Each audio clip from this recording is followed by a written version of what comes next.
Hello and welcome. Thank you so much for joining me. And whoop, what's going on there, Porpoise? Oh, hold on. Okay. Yeah, thank you all for joining me. Oh, cool. Oh, I love your flag. I was trying to get the other one out, but Athena's in the way. That one is the ace flag? Yep. Okay, very good. Thank you. Are you ace also? Yep. Oh, cool. I didn't realize you were a fellow ace. Yep. And I'm trying to put it back, but the cat's in the way. Okay. Well, thank you everyone in the chat for coming to join us. Right now I see Muttley Von Erich, Fred Harvey, Pragmatic Crystal, Old School Dave, and let's see, is there anyone else? That's all I see at the moment, but I'm sure more will be coming. And thank you to all of you who are viewing at some point in the future.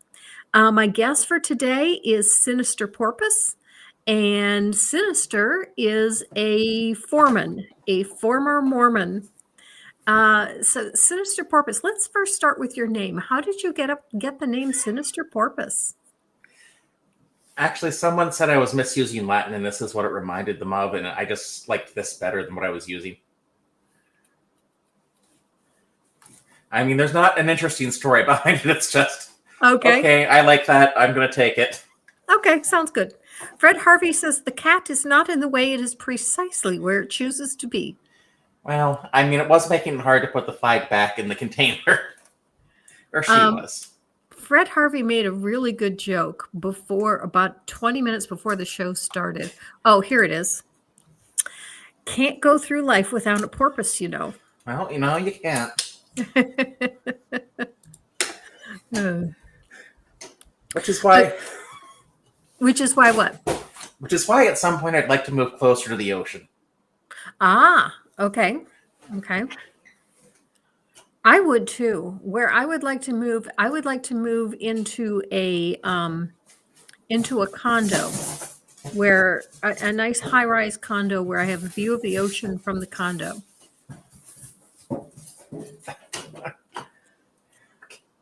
You are not helpful, Athena.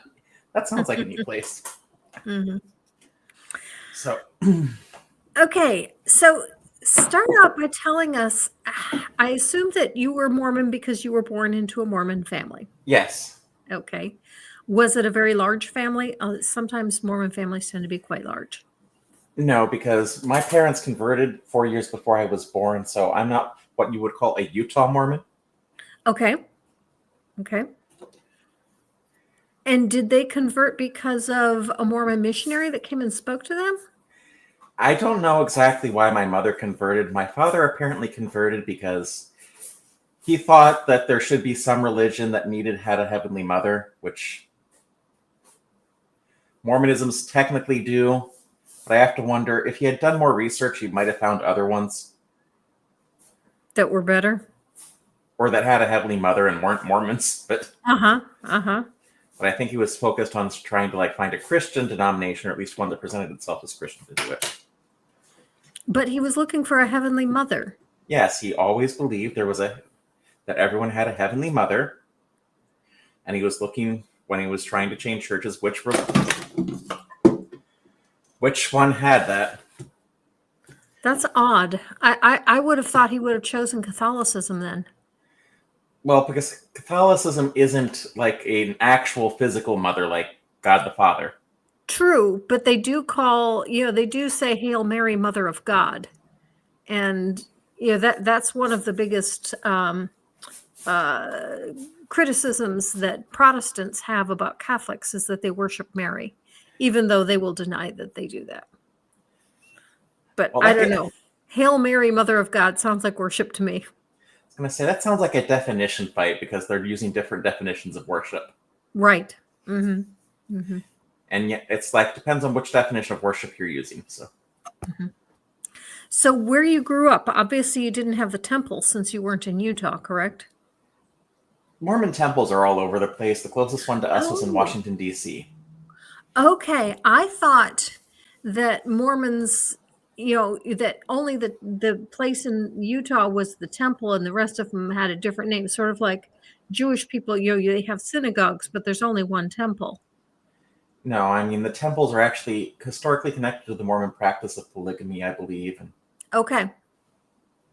So do they have a special name for the big one in Utah? I think they just call it the tabernacle. Okay. Okay. So that one's the tabernacle. Okay. But All right. So you grew up going to the temple, going to church, going to church. because the church and the temple are not the same thing. Okay. And what's the difference? Well, the temple is where you go to like take out the temple, what they call the endowments, where you start wearing the temple garments. Okay. It's where you get married. It's where you do the baptisms for the dead. It's basically, one way to look at it is it's doing what you need to join the exclusive club, because you have to pay your tithes, be in good standing, and go through what they call a temple recommend interview, which you have to update every so often, which requires you to pay 10% of your income. Yeah, make sure I've got the terms right. Gross income, not your net. Mm-hmm. Uphold the church standards and make sure you're in good standing with your local congregation. So, Okay. Okay. So you attend church, but you go to temple when you join the church and you do something major. well, I was going to say, given that I'm trans, I probably would have gone to the temple right before I was supposed to go on a mission. Mm-hmm. And I never wanted to do that. I always dreaded that. It's like just such an expectation, especially on Mormon men. Not so Mm-hmm. much on women, because I hate to say it, but the attitude there is Mormon women are only supposed to go on a mission if they're ugly. Oh, okay. I mean, it's not the stated purpose, but that's culture. That tends to be the way it works out. Mm-hmm. Just like college is where they go to find an educated man. Yeah, there's a certain pundit whose name I do not care to speak that was saying that we need to revive the MRS degree and that women should only go to college to get an MRS. Master of Religious Studies. I don't know No, what MRS is. Mrs. Oh, To get a husband. yeah, yeah. I'm. He was saying it's okay for you to go to class, but don't bother to try to learn anything. Just go there so you can find someone to marry, and then you can have his babies and be a good Christian wife. Yeah. So when I was going to church, it was like we went to church every Sunday. Like most kids, my parents forced me to go. We didn't want to go. Church is boring. Okay. Okay. And Mormon churches, if you ever go to a service, unless it's the first Sunday of month, which is what they call fast and testimony meeting, you'll have like 3 members of the congregation in what they call their sacrament meeting, which other churches call communion. Give, like, one's a 5-minute talk. It's usually a younger member. There's another one that's 10, and there's another one that's supposed to be 15. Mm-hmm. But these are not trained public speakers like a pastor would be. Mm-hmm. They're members of the congregation, because Mormons don't have a paid clergy except for the highest levels. Oh, okay. All right, I'm going to take my headphones off a little bit, because I'm feeling I'm raising my voice higher than it needs to be. I haven't noticed any issues. Well, I mean, these earbuds, or sorry, these headphones are a lot bigger than I normally have. So, how many siblings did you have? I had a brother and sister that I lived with. At one point, I have a half brother too, but we didn't live together. Okay. So when you would go to church, were your siblings older or younger? I was the middle child. Okay. So one was born before your parents converted and one was born after. Yeah. Well, okay. I'm not entirely sure. I think she was born slightly after they converted. Oh, okay. So you were all of you went to church all your lives. Until our parents stopped making us go, or I think my sister went until she turned 18 and just stopped going. Well, yeah, that's what I meant. I meant all the time that you were children and living with your parents. Yeah. So are your parents still Mormon? My mother is now dead, Okay. unfortunately. And my father, he claims to be, although we're all pretty sure he's a Catholic now.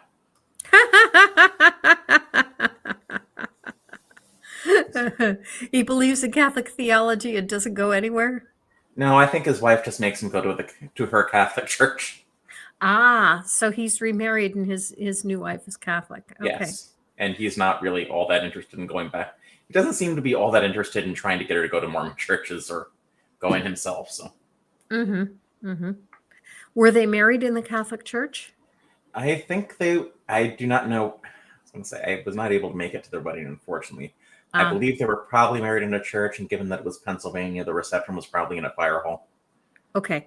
The main reason I ask is because if you want to be married in the Catholic Church, you have to go through Catholic communion and Catholic confirmation and swear that you will be Catholic. Now, once you finish the wedding, you don't have to follow up on that. But if you want to be married in the church, you do have to go through Catholic confirmation. But honestly, he's probably better off not being Mormon anyway. Oh yeah. So. For one thing, he doesn't get robbed of 10% of his income all the time. And he lives in Pennsylvania. It's not like not being Mormon is going to be a huge social problem Stigma. because, it's Yeah. not like he's in Utah. So Okay, so did they enforce the tithe requirements? Did something happen if you didn't pay your 10%? Do you know? they go through something called a tithing settlement every year if you're old enough and working, where they try. It's kind of, I guess you could think of like a tax return to try to determine if you paid enough in tithing. Okay. But it's not as formal because despite their bureaucracy, they're not the government. They can't really force you to report your income. Mm-hmm. Right. Well, they can in certain ways. I mean, obviously they can't, bring any legal action against you, but they can bring social action against you. They can kick you out of the church. They can ask people to shun you. There's a number of things that churches do to enforce their rules upon people. Well, if you don't do the tithing settlement, you don't get to go to the temple and you don't get to be part of the in club I see. I see. because you have to have a valid temple recommend to go to the temple. Okay.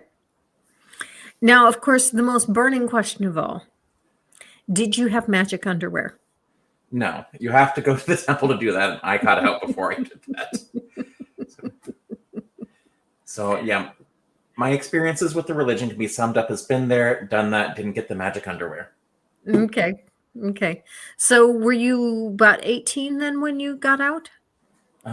Well, I kind of held on to it for a while just because it's like, first of all, it's a real pain to leave the Mormon church officially. Mm-hmm. Because they make you go through hoops because they want to make sure they keep as many members on their rolls as they can so they can inflate their numbers. Mm-hmm. Which is why if you hear like 12 million, I don't know what their numbers are right now. But if you actually look into how many people actively go to church, they're almost all in Utah and it's like 4 million. Okay. What's magic underwear edible?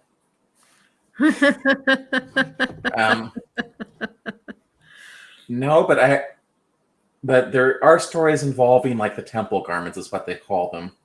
And my favorite versions of these stories that these were supposed to protect you were of people who got into accidents and the person died, but the garments were unhurt. Well, that's certainly helpful. I mean, if I got into an accident and was killed, I certainly want to know that my clothes are going to be okay. And not all your clothes, just the temple garments. Yeah, I think all religions have that some flavor of faith promoting rumors, and that's kind of a common Mormon one. Yeah. Mage says that they are pumpkin spice flavor. I'm not so sure about that because honestly, Mage is joking. well, I'm just saying it's like considering like our sacrament doesn't even have wine; it's just bread and water. Oh, really? I didn't know that. Well, Mormons don't drink alcohol. Well, yeah, but we always had grape juice. Baptists don't drink alcohol either, but they always had grape juice. Their reasoning is it's more symbolic and it doesn't really matter what it is. It's just bread and water, fairly cheap, and it's symbolic. So Okay, we have a really good question from Rimmersberger. I'm not sure how to say that. So Mormons don't relieve themselves at death then if the temple garbs were unsoiled. I think if they do get soiled, it's okay if you get baptized again. Ah, okay. So let's go into the theology a little bit. What is the main difference between Mormon theology and mainline theology? I don't. That's kind of a main difference. I mean, at a certain point, when I came out of the church, I thought like there were certain things I thought that turned out to be way false. Oh, okay. Like Mormonisms are kind of similar to Protestant Christian theology, and Protestant Christian theology and Catholic theology are very similar to Jewish theology, and they just aren't. And while Mm-hmm. the Mormons will try to tell you they are in the couch in the language, but first off, the Mormons don't believe in the Trinity. Mm-hmm. Instead, they believe in three separate beings, two of which have a physical body: God the Father, Jesus, and the Holy Ghost is a separate entity that doesn't have a body yet because he's a pre-existent spirit. Oh, And so the Holy Spirit is going to have a body at some point? yes, Oh, I wasn't aware of that. and secondly, the afterlife is very different because one, the Mormons don't really have like the standard concept of hell. Mm-hmm. Despite, even if you read the Book of Mormon, there's clearly fire and brimstone theology in it. Mm-hmm. But instead, they have this like scheme where there are like several different kingdoms that you can go to depending on what you did in life. And I think, at least when this was developing, which was during the 1830s, there was this idea that humans weren't really bad people, so they weren't going to go to hell. Mm-hmm. So I think that's why like there are different kingdoms. But eventually, when people started to leave the church, Joseph Smith wanted to find some way to say, hey, don't do this, scare them. And that's when the idea of outer darkness came in. Okay. So some people go to outer darkness. Yes, but it's very hard to get to outer darkness. You have to basically have seen Jesus and still deny him, is the way they explain it. Although some Mormons will say, I'm going to outer darkness now because I knew the church was true, but Hypatia, actually, yes, it was. At least Are the you original. looking at the chat? Because I've got a couple of things waiting for you there. We'll go ahead and bring it up. Mormon buildings look great on the outside. Are they nice inside too? Wait, what? Are we looking at different buildings? Well, I think he may be looking at the tabernacle. I was going to say, I never thought that looked good. Oh, okay. And I think most of the Mormon temples are ugly, but if you've been to a Mormon church, they all pretty much look the same. Okay. And then is Battlestar Galactica based on Mormon theology? Yes, the original more so than the remake. Oh, really? Yes. Lenny Oh, I Larson was had a no Mormon. idea. Okay. Yeah. Fred Harvey wants to know, why didn't the Holy Spirit go to the party? Had no body to go with. Ugh.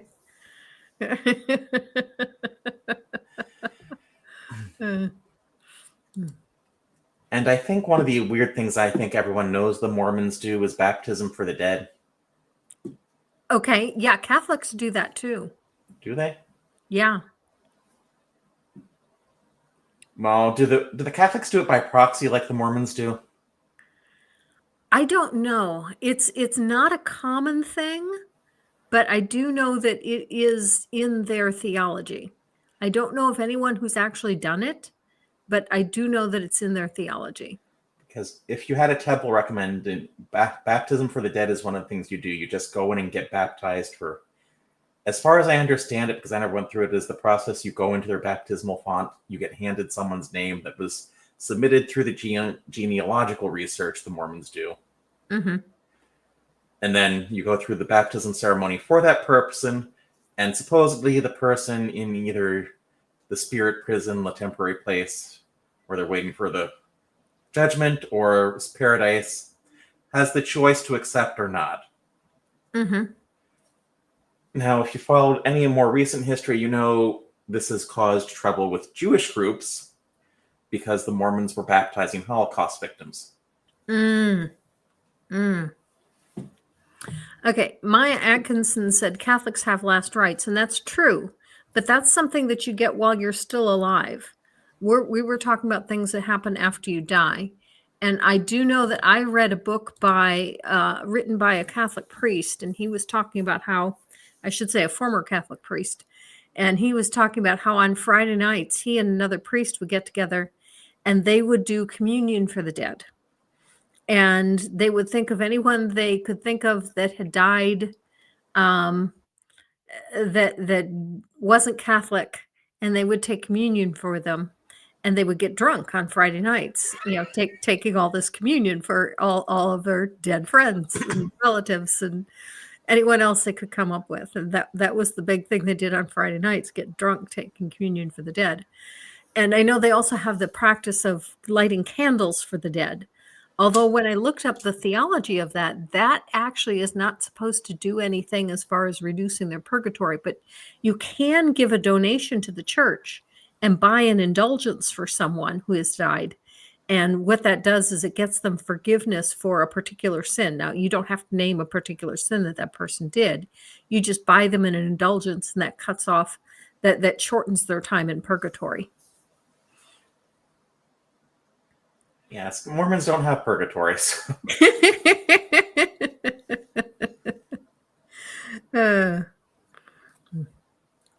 So, you said your parents made you go to church every Sunday, with to church every Sunday. Were they really into it, or was it just kind of something they did on Sunday mornings?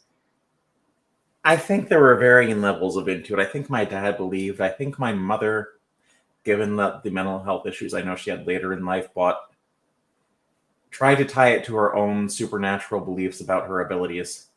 Okay.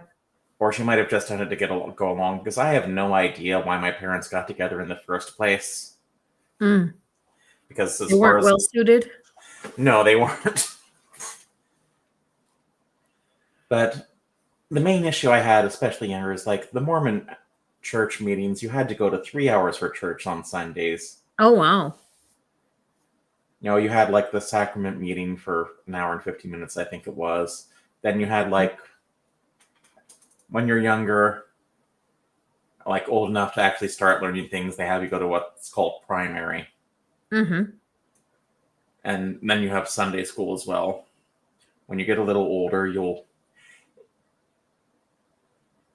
if you have the right equipment, namely in this case, male genitalia, you get the power of God and get the priesthood at 12.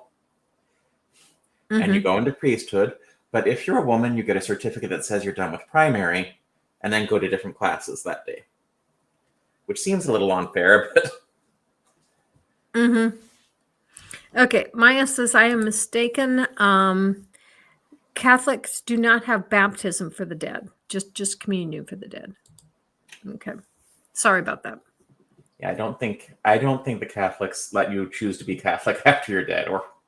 Well, I know they don't let you choose to, but I also know that they have a lot of different paths into heaven, and anyone who dies and isn't Catholic goes to purgatory. But there are ways to get from purgatory into heaven, even if you're not Catholic, because the Pope has said that even atheists can go to heaven. It's just that you may end up spending a lot of time in purgatory before you get there.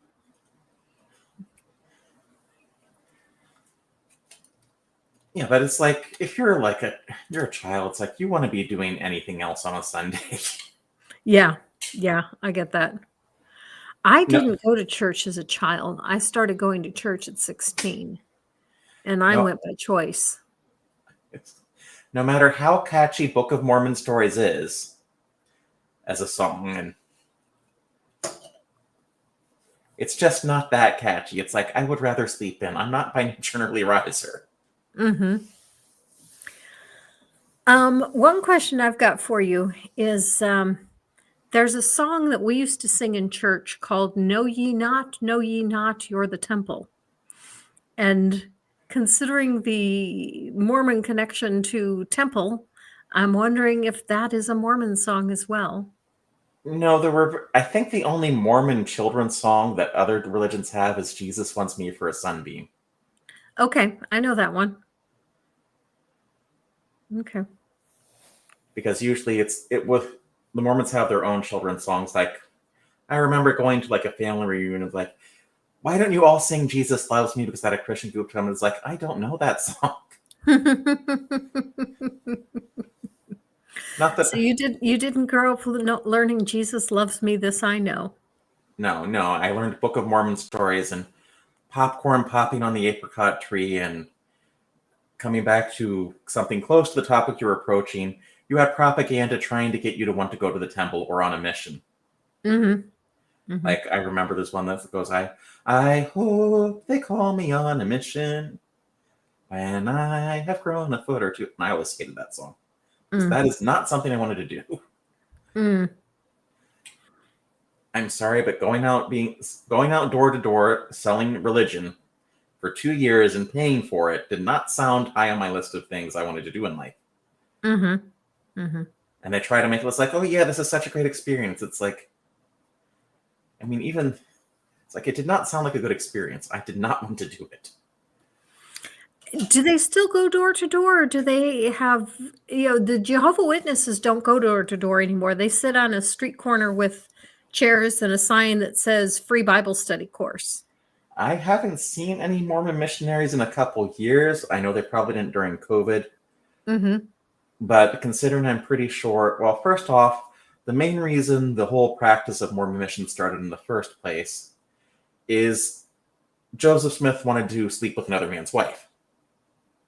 So he sent that man on a mission, which we all know there's biblical precedent Ah, for, but okay. And that's why you want to send the men away on the missions so yes. that you can take your pick of the women that are left behind. Got it. Got it. So it's all about sex. Sex But and money. It's all about sex and money.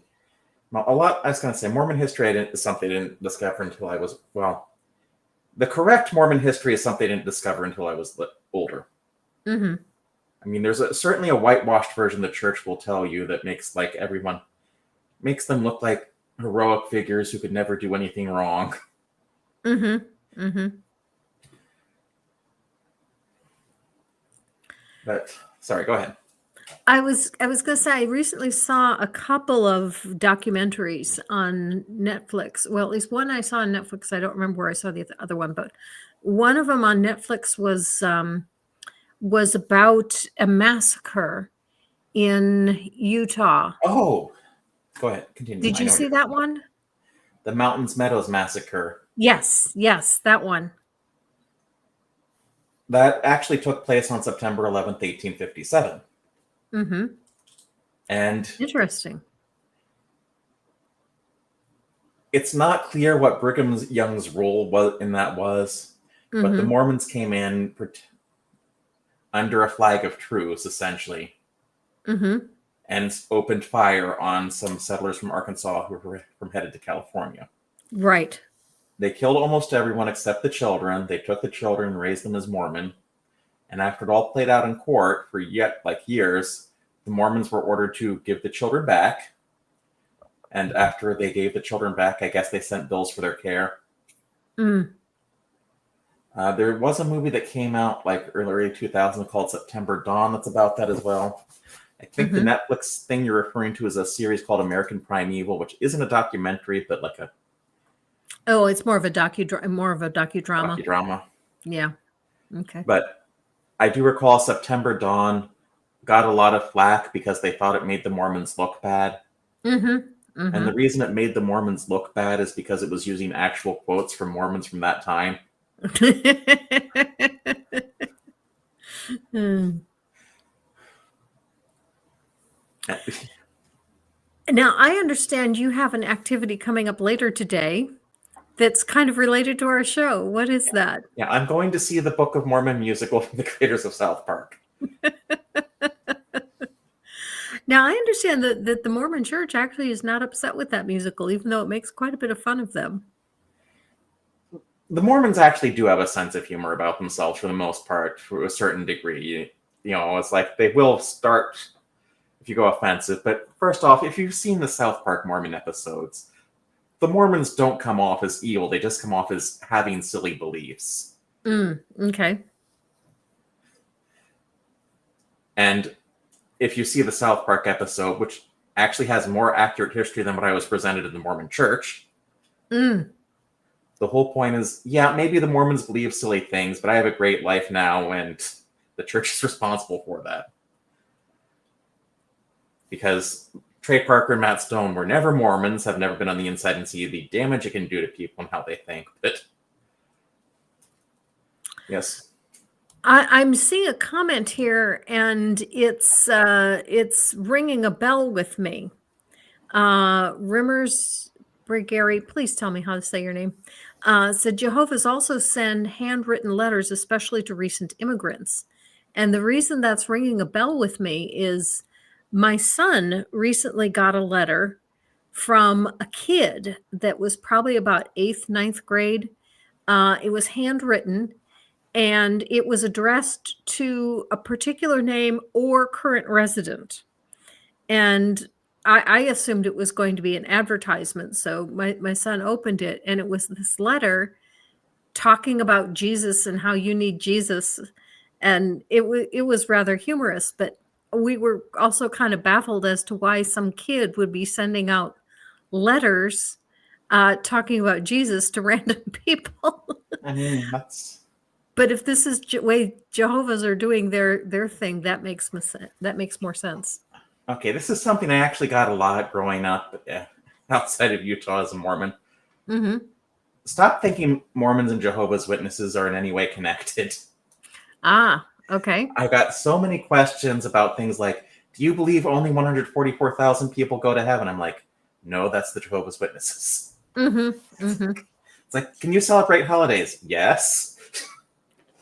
I totally get why they do that. And that's because when we were taught about Mormonism in church, Mormonism and Jehovah's Witness were always linked. These are the two major cults. These are the two major groups that are out proselytizing that you need to be careful of because, yeah, they're cults.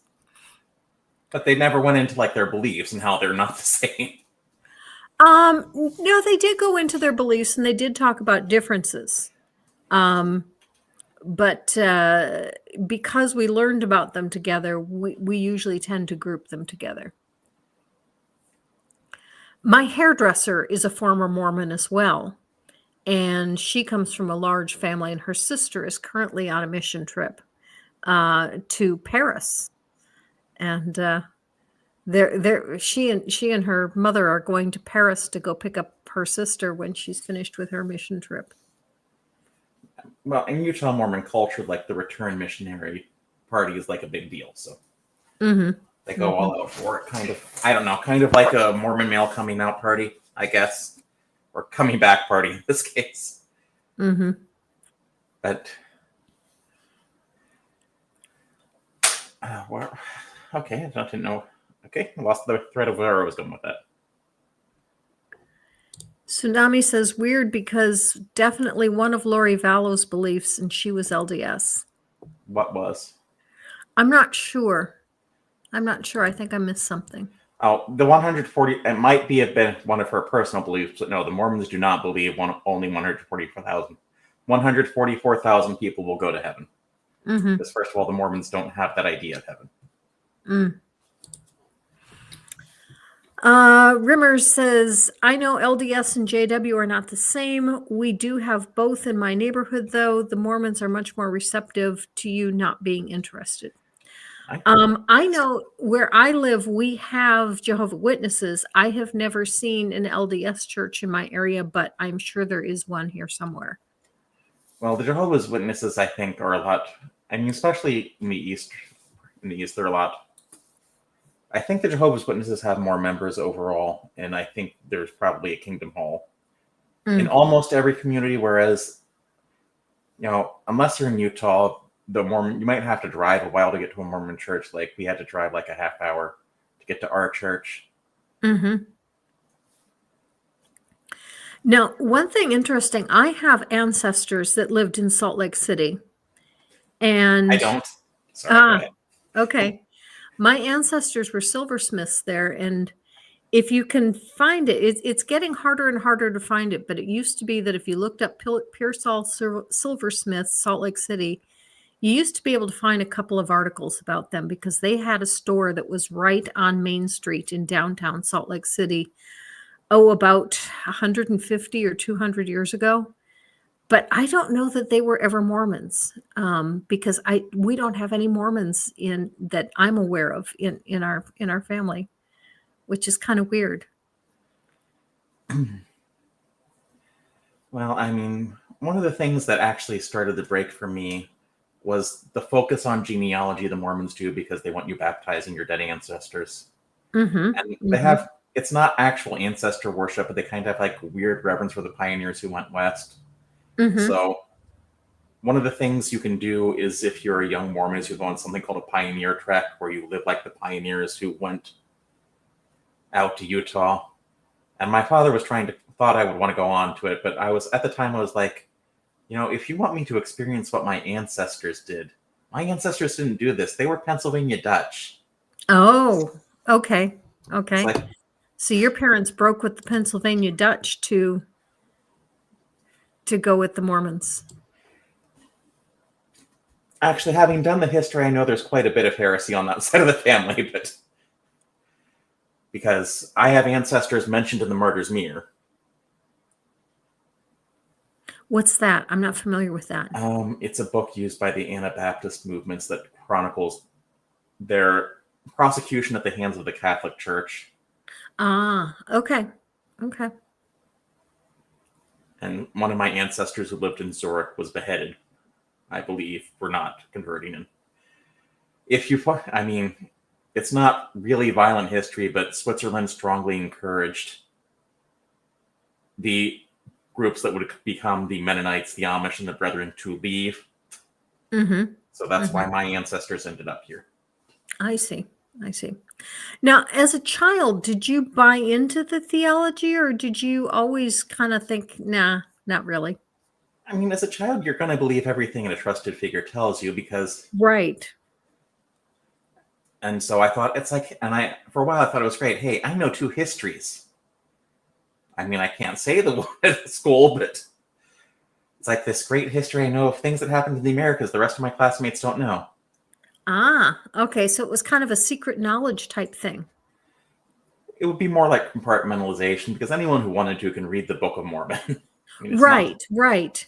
But what I meant is it kind of it might have given you a feeling of knowing something that other people didn't. Yeah, I mean, honestly, I think religions, especially religions like that, do try to instill a sense of superiority. Right, right. No question. Yeah. Mine did too. It just went in a different direction. Like we have the truth, and everyone else doesn't. So God loves us more than other people. Mm-hmm. Which, if you're going to insist on that, every religion that does it that way. But Tsunami says, what if you don't believe anything your mother said because none of it made any sense? towards the end of her life, I didn't believe anything my mother said, but Yeah. that has more to do with her mental health problems. Now, when at what age did the theology start falling apart for you? Well, I was going to say it would first start falling apart at 14 because it was just question. It's like this practice doesn't make any sense for me, but I just thought, and once my dad stopped going to church, I was happy just to not bother. Oh, okay. So even as a teenager, your parents had already stopped going to church? Yeah, he stopped going to church around the time I was 14. If I recall Were your correctly. parents still together at that point? No. Okay. And were you living with your mom or your dad? I was living with my dad. Okay. Okay. So that makes sense then that you would have stopped going as well. Okay. And your mom was still going to church at that point? Yes, as far as I know. She Okay. was also starting to get into she was also starting to smoke and do other things, but mostly just smoking Okay. that Mormons don't allow, Mhm. if I recall the timeline correctly. But Okay. So did you ever have a point where you felt like this was your break with the Mormon theology, or did it just kind of fade away? so for a while, I just always thought I'd come back, but then it's like when I got into my 20s, I just started thinking about it. It's like, you know what? I don't really believe any of this. Mhm. It's like, and it came to the realization, it's like, the more detailed a religion's view of the afterlife is, the less likely it is to be true.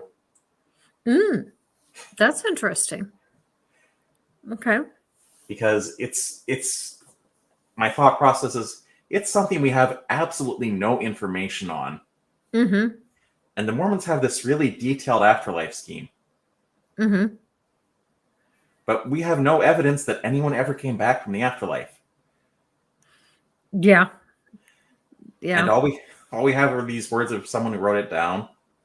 And to his credit, Joseph Smith did get one prophecy correct. Which, if there are any ex Jehovah's Witnesses here, I'm sorry, the Mormons are ahead of you by one prophecy. And which prophecy is that? He predicted the year the Civil War would start and the year which state it would start in. Ah, okay. Which, predicting that there would be a civil war in the 1830s is not that big a deal. And the rest Okay. can just be chalked up to luck. So, Rimmers has a really interesting comment here. My favorite Mormon who ever approached me was called Elder Balls and looked no more than 12. I found that name hilarious. well, to be fair, it's kind of funny that Mormons, just let 19-year-old to 20-year-old men be called elder. Mhm. Mhm. Does elder mean that you've finished your mission trip?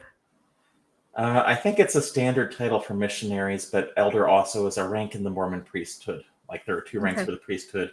Like when you're 12, if you're a man, you get the Aaronic priesthood. You'll start as a deacon where you're supposed to pass the sacrament. Then you'll become a teacher where you prepare the sacrament and clean it up. Then a Mhm. priest where you bless the sacrament. And then finally you go on to what's called the Melchizedek priesthood, where you can do things like laying on of hands and exorcisms, oddly enough. Mm. Now, when they bless the sacrament, does anything happen? No, Allegedly? no, Okay. it's just. Be blessed. You are But blessed. but yeah, it's like. Okay. But sorry, I do recall like when I first time I passed. I hated wearing ties. Uh-huh. Still do. And it's like when I turned that age, it's like you're expected to pass the sacrament. It's like, and I just would not wear ties. Mm. But if you don't pass the sacrament, everyone assumes there's something wrong. It's just, I mean, perhaps if my father were a little bit less homophobic, I might have realized what was going on with me. But unfortunately, I had to learn what I was from the Jerry Springer show.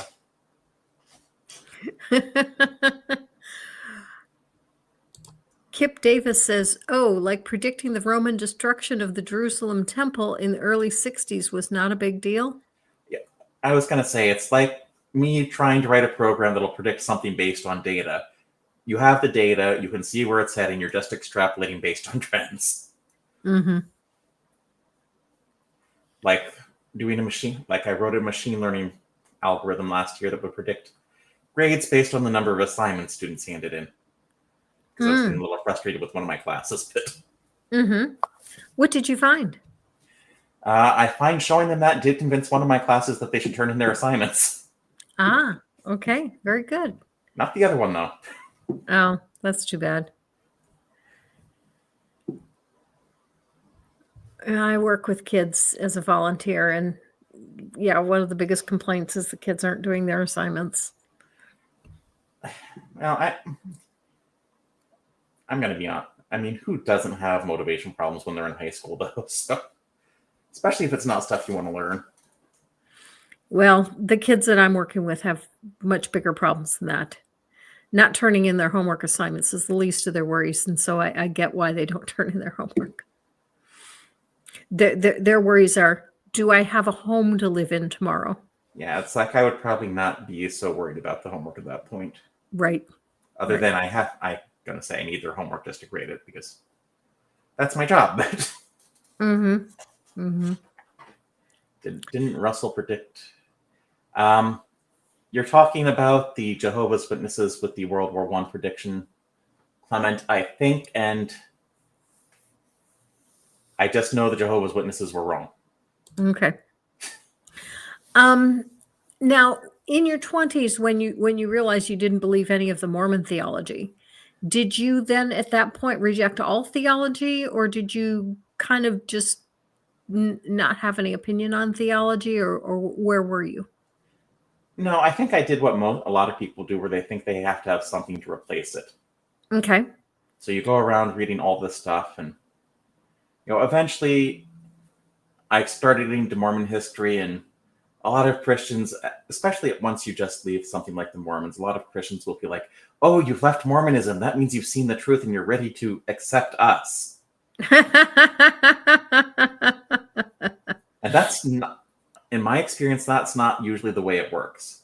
Because a lot of Mormons, ex-Mormons, go through it because they start learning church history, and they'll apply the same standards of Mormon history to Christian history as what's presented in the Bible, and they find it fails the same tests. Yep. Yep. Yeah. I like the way Holy Kool-Aid puts it. Nothing fails like Bible history. He clearly has never studied Book of Mormon history, because that's more easily That's true. far more easily debunked. Uh-huh. I did give them credit in one of my recent videos for getting something right. I don't remember what it was, but I said, hey, even the Mormons didn't get everything wrong. Well, but ancient Jews did not build boats that sailed across the sea, nor did ancient Babylonians build wooden submarines after the Tower of Babel. Oh, goodness. The Mormon church has them building submarines?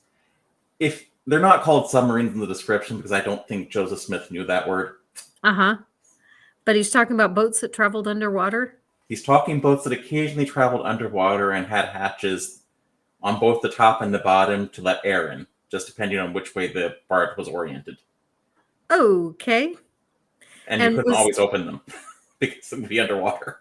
Was that so that they could travel, from the Tower of Babel to the far corners of the earth, like to Australia? To the Americas, because the Book of Mormon takes place in the Americas. Ah, okay, gotcha. Okay, so the Native Americans came over by boat after the Tower of Babel? You're cutting out, but Oh, sorry. Okay, so there are two separate stories of two different peoples told in the Book of Mormon. And they're essentially the same story, just one's really condensed. So the group called the Jaredites came after the Tower of Babel. They have their own story, and theirs ends in an apocalyptic battle where everyone goes into a berserker rage, if I recall the text, basically, except one person survives, and they essentially kill everyone off except the one person. So the Jaredites aren't there anymore. But later, another group comes over, Nephi and his family, and that's where we get the Nephites and the Lamanites in the Book of Mormon. Okay. And I'm not going to defend the Book of Mormon about that. The Book of Mormon is very much if you're a historian, I guess you could call it a take on 19th century American religion and how the Americans understood things at that time. But today, it's not far off to call it a white supremacist text. Oh, okay. So I don't quite get how it works then. So if did the Native Americans come over on boats? Yes, but they weren't submarines. Okay. But so it was the colonials that came over, the white settlers that came over that eventually became the Mormons. Yeah, the That Mormons. Okay, so I get to tell the tale of the angel Moroni Mhm. because I'm leaving part of this out. So the Nephites and the Lamanites break off into two groups. The Lamanites, and this is just the story, I am not defending it, are cursed by God with a darker skin because that's what the text says. It still says it. At least it no longer says that their skin will become white and delightsome like it did before 1982. But the Nephites and the Lamanites fight huge wars throughout the text, and eventually the Lamanites destroy most of the Nephites, except Moroni collects the plates he has, compiles them into the golden plates in a language called Reformed Egyptian, which apparently is one of the most efficient languages to never exist. Mhm. Mhm. And he buries them on the hill Cumorah. Now, Hill Cumorah is apparently the same hill where the Jaredites and the Lamanites, or Nephites, and Jaredites fought their civilization-ending battle, and the Nephites and Lamanites fought this battle that would end the Nephites. Mhm. Now, there's no evidence on Hill Cumorah of any of this. Because you can go visit Hill Cumorah today. The Mormon Church says, no, that's not the hill where this battle took place. Mm. It's just where the plates were buried now. Okay. And So what happened to the golden plates? so they get buried eventually, like in 1830s, in an area called the Burned Over District of Mhm. New York and parts of the Northeast. And it's Right. called the Burned Over District because the pastors were really annoyed that our founding fathers were deists and felt they needed revivals. Mhm. So they just went through in revivals. Joseph Smith, a young boy, or rather he was a young man at the time, and this was after he was convicted of gold digging in Pennsylvania. No, wait, let's get this timeline right because it's confusing. Supposedly, the first vision happens when he's a young boy. He goes into the woods when he's 12, and he prays to know which church he would join. Mhm. So he says, so eventually he has a vision. He sees God the Father and the Son, two separate personages, and I cut out. No, you're fine. My internet died. No, you're fine. You're fine. And they tell him to tell none of them. Mhm. Now, I don't know if it's before this or after this, he starts telling stories about being visited by an angel called Moroni. Mhm. Moroni tells him that nearby there are golden plates buried in a hillside. He says, go here and I'll meet you there. So he goes back on, I think he goes on September 21st, three different years, where he keeps being told, no, you have to come back next year before he's finally allowed to dig up the plates, or at least that's the story. And the plates supposedly contain a breastplate with a glass device that let him translate called the Urim and Thummim, which Right. we all know how he actually did it. That's just a fiction. But, Right. But so what okay, my question is where are the plates supposed to be right now? the plates were taken up into heaven. Okay. Okay. But Did the angel come back and take them? yes, Okay. after the book was translated. Okay. Now, do Mormons believe in a literal global flood? Some do. Okay. Okay. Honestly, a lot of times Mormons will have like two separate sets of beliefs, like church beliefs and sane. Okay, I don't need to call them sane beliefs, but they're church beliefs that they know the answers are given there, and they Mhm. believe the answers they'll give everywhere else. Mm. You will Okay. find some Mormons who actually believe in like the 6,000-year-old Earth and the global flood, and others who just say it's like, no, this clearly never happened. It didn't, or at least didn't happen the way these books say it does. Now, what is the Mormons believe in both the Bible and the Book of Mormon, correct? Yes. And if there's differentiation, then the Book of Mormon trumps the Bible? Okay, that's an interesting question because the Mormons believe the Bible to be the Word of God as far as it's translated correctly. Mhm. They also believe the Book of Mormon to be the Word of God. But Okay. because they have prophets, a prophet can override anything that's in the books at any time because they speak directly to God, supposedly. Okay. And I think that's one of the reasons why some of the pronouncements from like the early church leaders were just so bizarre, Mm-hmm. because they were trying to say, "Oh, I have God's power." It's like, whereas now it's like now they tend to be far more reserved, not just because they're Mm-hmm. older, but because they know people are going to fact check them. Yeah. Yeah. Did you face any social stigma when you probably didn't, since your family just kind of drifted out of the church? Well, I was, being trans, it could have. There were some issues, like when I came out as trans to my dad, and I still have issues with him because he still doesn't like the fact that I changed my name. Mm, okay. Yeah, even though it's like, A, this is common, and B, my mother gave me these names, so. And C, it's like, I didn't change the one name you unambiguously gave me, so I don't know what your problem is. Uh-huh. Uh-huh. Okay. So your issues have not been from leaving the church, but your dad's acceptance of you as a trans woman. That he's, I think long, well, he's always been slightly homophobic, and this has nothing to do with the church, but I think the church's homophobia, I don't think it bothered him. I know he also had a book in his library. He tried to run a Mormon bookstore at one point. He had two Mm. copies of a book called The Church and the Negro, Mm-hmm.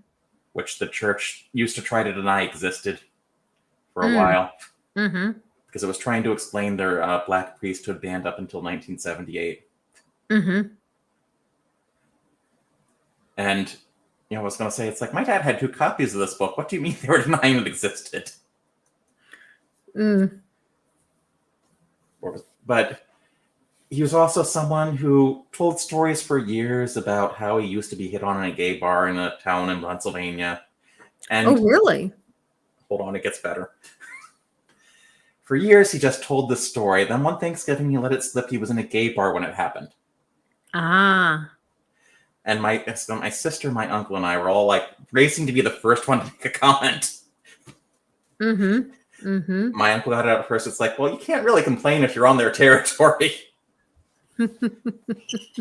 But Clement Green says there are some hot gay Mormon boys on YouTube. yeah, the Mormons actually did have their practice reparative therapy during the 70s. Late 70s, they did try electroshock aversion therapy on gay men. Oh gosh. The only thing I give them credit for is they realized pretty quickly it wouldn't work. Oh, okay. Well, at least they figured that out. I mean, not before torturing people, but at least they figured it out. Mm-hmm. And sorry, go ahead.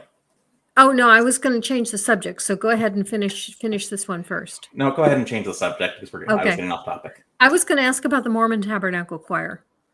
Lovely choir. They sing beautiful music. How does one get into the Mormon Tabernacle Choir? I don't even think you have to. I don't think you even have to be Mormon. I just think you have to audition. Oh, that's Let me double interesting. check that one. Okay. Requirements to join the Mormon Tabernacle Choir. And you can ask me other questions while we're here. Okay.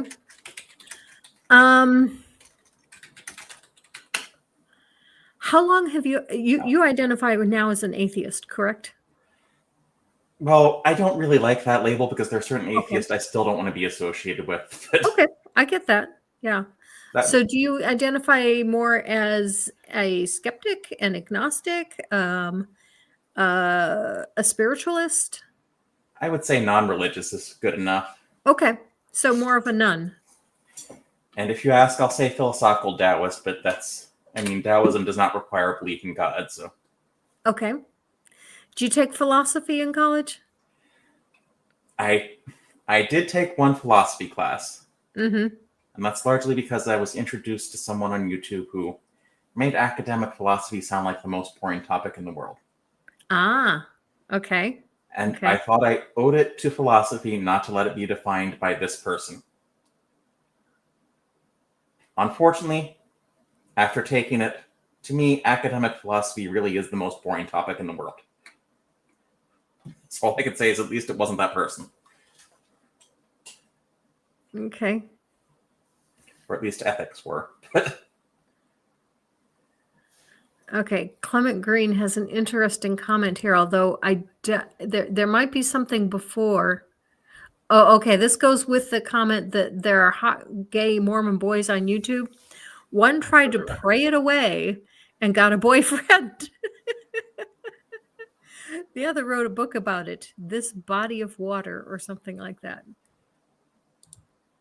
Well, if you ever look to these stories of like these conversion therapy ministries, the Mormons had one called Evergreen. I think the mainstream Christian one was Exodus International. Mm-hmm. If you ever like talk to the people who went there, they just said they were great places to meet men or women. Uh-huh. Uh-huh. Okay. So what'd you find on the requirements for joining the Mormon Tabernacle Choir? Sadly, you must be a member of the Church of Jesus Christ of Latter-day Saints in good standing, aged 25 to 55, by April 30th of the year of service and reside within 100 miles of Temple Square. Okay. So you have to be Mormon and you have to live in Utah. Yes. Okay. And you have to have, sounds like you have to have a temple recommend. Okay. Okay.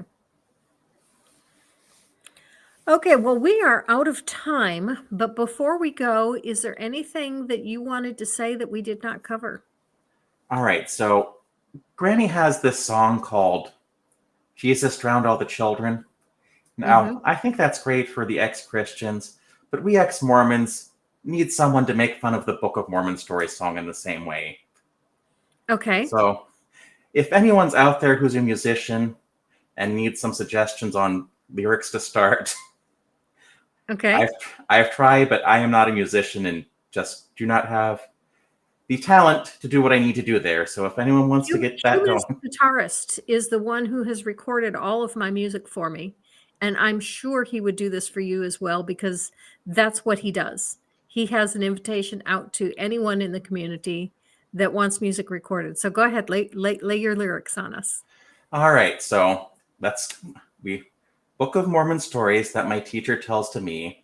And if you are an ex-Mormon, go along and do the Mormon hand movements that you were learned in Sunday school. Are about absurdities of ancient history.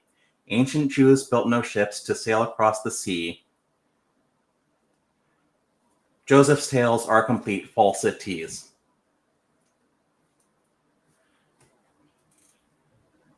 Okay, is that the whole song? There are other verses, but that's all I'm going to do right now for time. Okay. Well, it's no worries. No worries. If you send me your lyrics, I can ask him myself, or I can send you a link to Humanist Guitarist, and I'm sure he would be happy to record that for you. And then maybe you could record yourself doing the motions. And if you want me to edit that together, I'd be happy to do that for you. I hope I remember them. It's been a long time. Okay. All right. Next week's show, Jay Bundy is returning, and we are going to flip the script. When Jay Bundy was here last, I interviewed him and talked about his work. But after the show, he said, I have some questions for you about how you came to be where you are when you were such a science denier. So that's what we're going to do. We are going to flip the script and let Dr. Jay Bundy interview me about how I came from being a science denier to being where I am today. Sinister Porpoise, thank you so much for coming. It has been a pleasure to have you, and it's been fascinating learning about your backstory. Thank you for having me. And remember, everyone, be excellent to each other. And so long, and thanks for all the fish. Live your life.